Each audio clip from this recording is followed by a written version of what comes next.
morning, everyone. We'll go ahead and get started. I want my voice to boom in this space. Thank you all for the fortitude in coming to the CUGH business meeting this morning.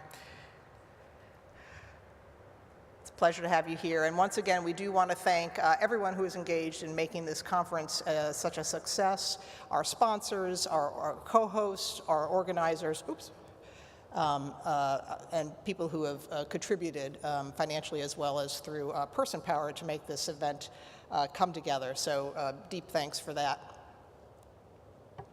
Just a quick snapshot for those of you who may or may not be familiar with the CUGH history. We have now over 10 years of organizational history.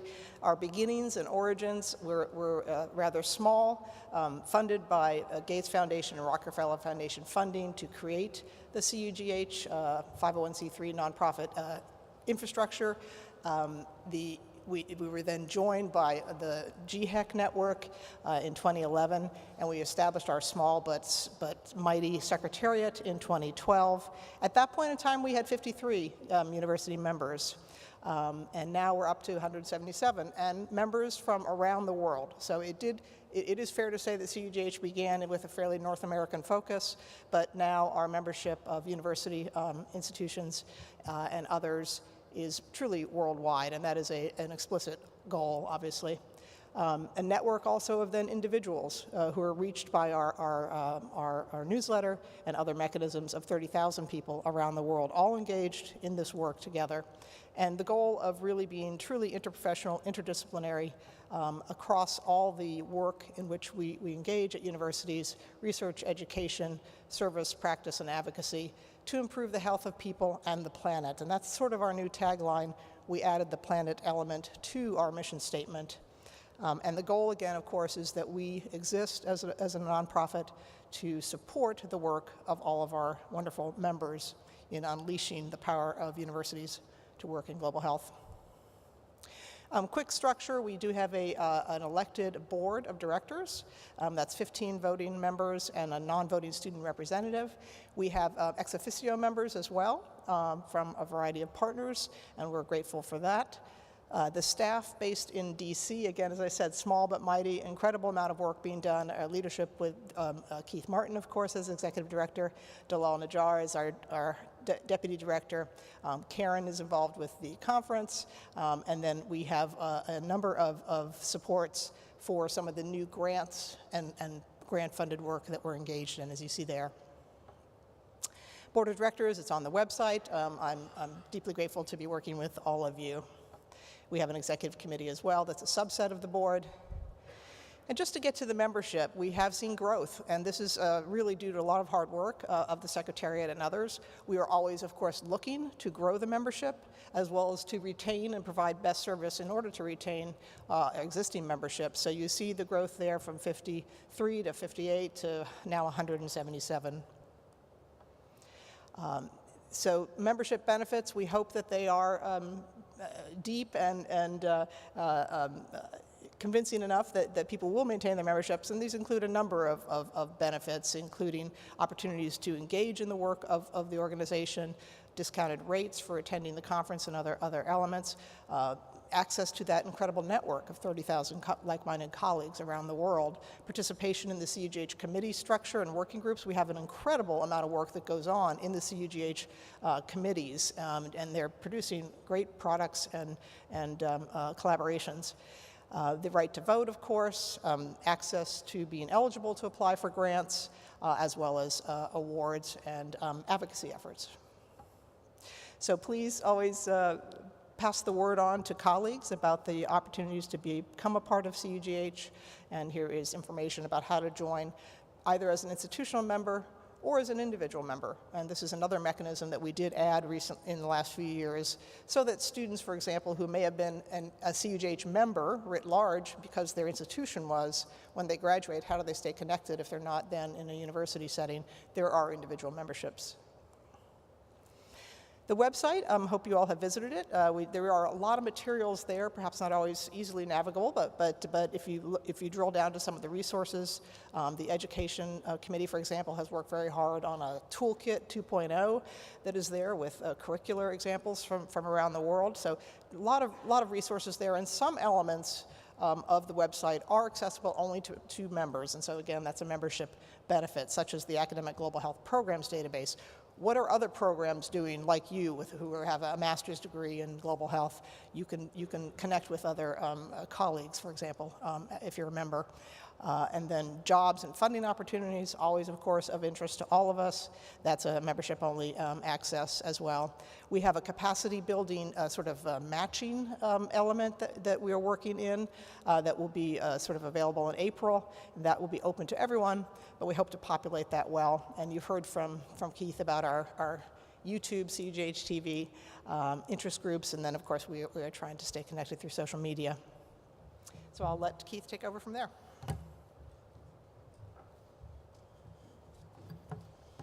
Thank you very much, Anne, and good morning, everybody. So the burning question in your mind is, why do we have everybody in such a large room? The reason is we're being recorded.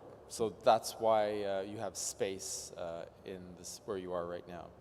I'll take over from Anne. Before I do that, I just really want to thank my staff in Washington, Dalal Najjar, Deputy Director, Karen Lamb, who does our conference and is the manager of our conference and programs, Stephanie Natoli, who is our administrator and communications lead, as well as Kim Burstein and Arissa Koyama, who we shifted over to our STAR project that they're working hard on, which we can talk about a little bit later, as well as Marissa, who is leading our work with the Centers for Disease Control and that very exciting public health training program.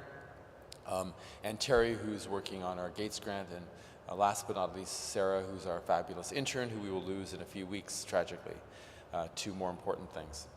So just to take over, for last year, our conference in New York City, the theme Health Disparities, a Time of Action, was very well attended. We had 1,850 attendees.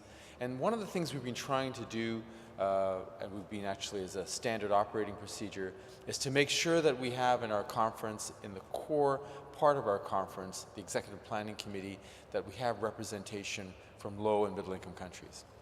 And we are very privileged to have Stellenbosch University, Dr. Hester Klopper and Dr. Jimmy Volmick represented Stellenbosch, as well as Dr. Samatha Amratni from Peradeniya University in Sri Lanka. The local organizing committees members were institutions in the region, and it was a very successful meeting.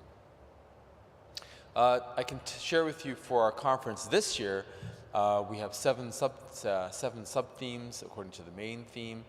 We have over 1,700 attendees here, and so we're very happy about that. This is the first time that we've held our meeting in the Midwest, and it was really designed to try to find a way that we can ensure that our members in the middle of the country, that the global health work that's being done here, that we will be able to have our meeting in this region to make it easier for them to attend and connect the world to the Midwest.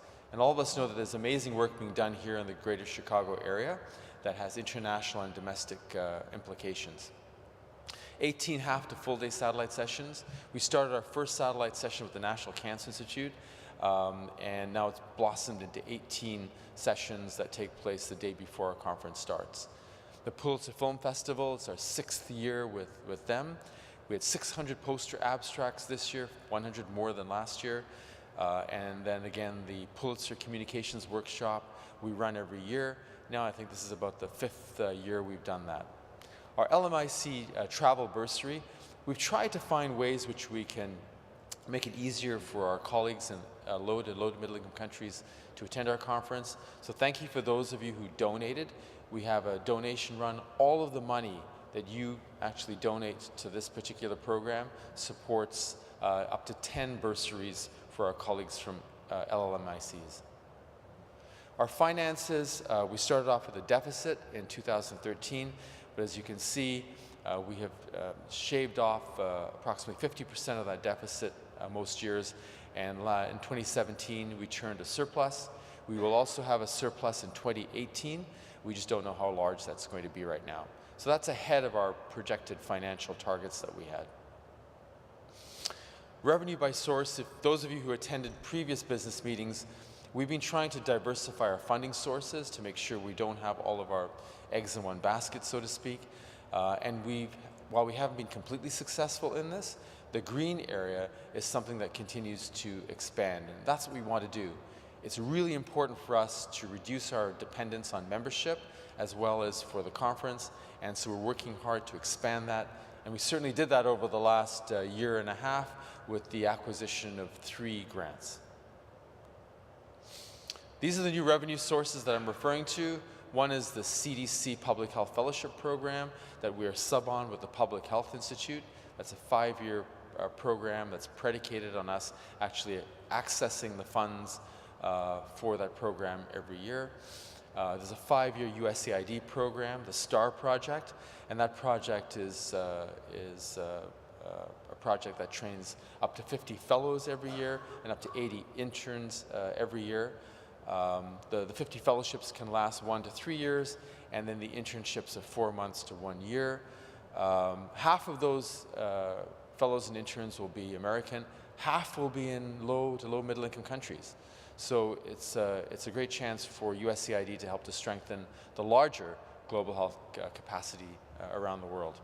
And then the Gates Project I mentioned, and then our good friend who tragically passed away, Dr. Tom Hall, gave us a donation, and that donation is going to continue these small global health education grants that he funded for 2 tranches. So we have enough money right now to have those small education grants for 7 years.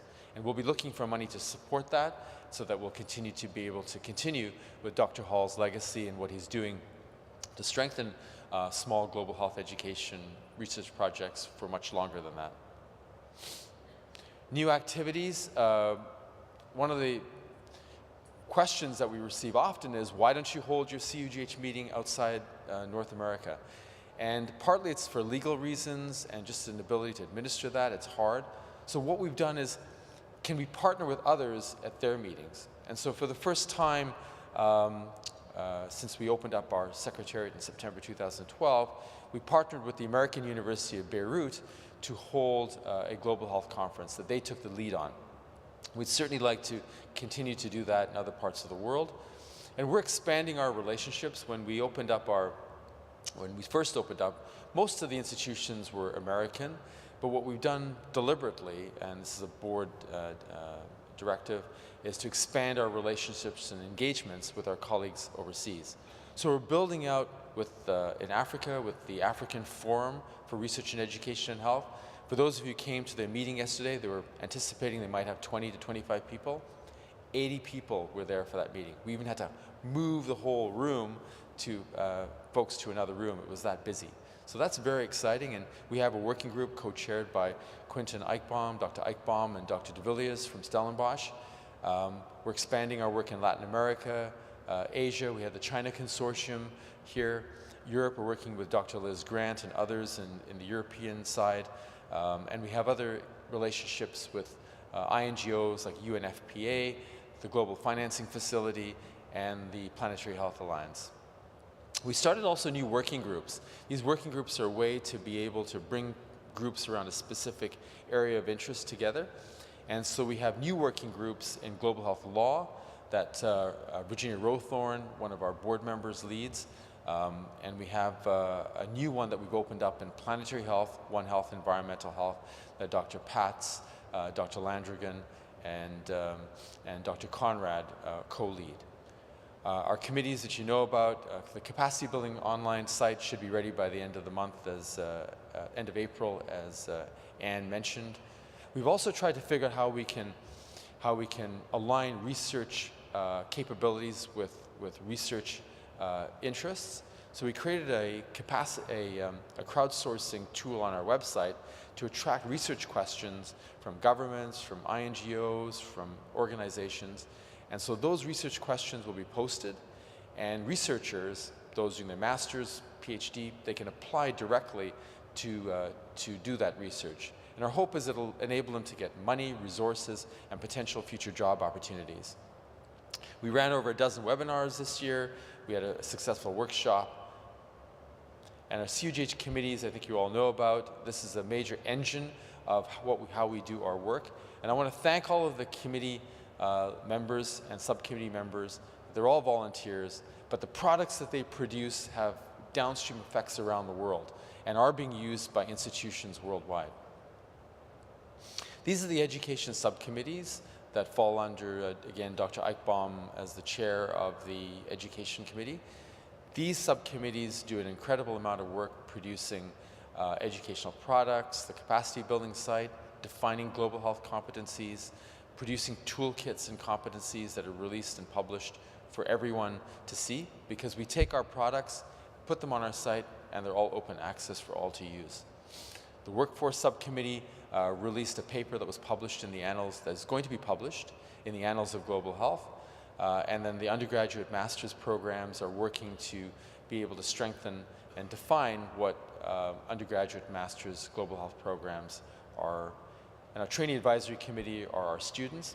We also have an ambassador program for students that is now in over 90 academic institutions around North America, and we will expand that to students around the world.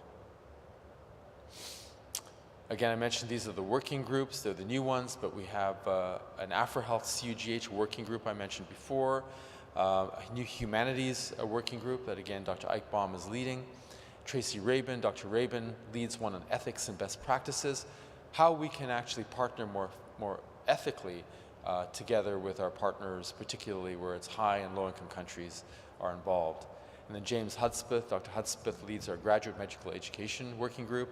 We have numerous interest groups. In fact, our oldest one is led by Dr. Brittany Seymour from Harvard, and it works to strengthen oral health around the world.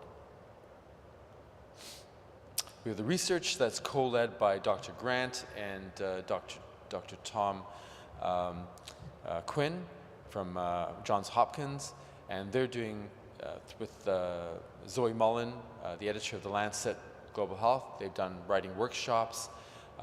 They're doing satellite sessions on mentorship, an online portal, as I mentioned, for crowdsourcing research questions. And they have a speakers bureau for established researchers, as well as a young speakers bureau too, that anybody can utilize. If they need a speaker, they can go onto that site and then they can contact that person directly. Future activities that we have, again, our goal is to expand our membership around the world. We have a high retention rate, over 92%. The industry standard is about 82 to 83%. And we want to expand also into state schools, Midwest schools, minority serving institutions, and again, internationally. Finances, as I mentioned before, we're diversifying that. We will collaborate on conferences. I think we've gone through most of those.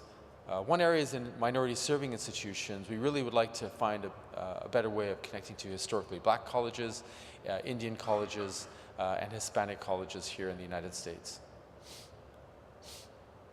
Our upcoming activities, we actually have to block out a long time in advance for our conference. So in 2020, we'll be back in DC, because we're always back in DC every third year. And the theme for the conference in 2020 is Global Health in a Time of Worldwide Political Change.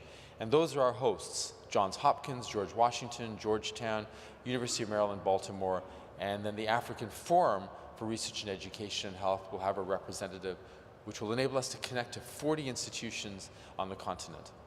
And then we're booked out to Houston, Texas in 2021 and Los Angeles in 2022. So thank you very much for your attention, and Anne and I will be happy to answer any questions you may have.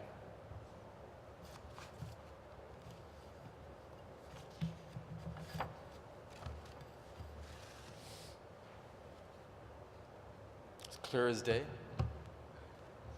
Then we did our job, Dr. Kurth. Okay, thank you, everybody.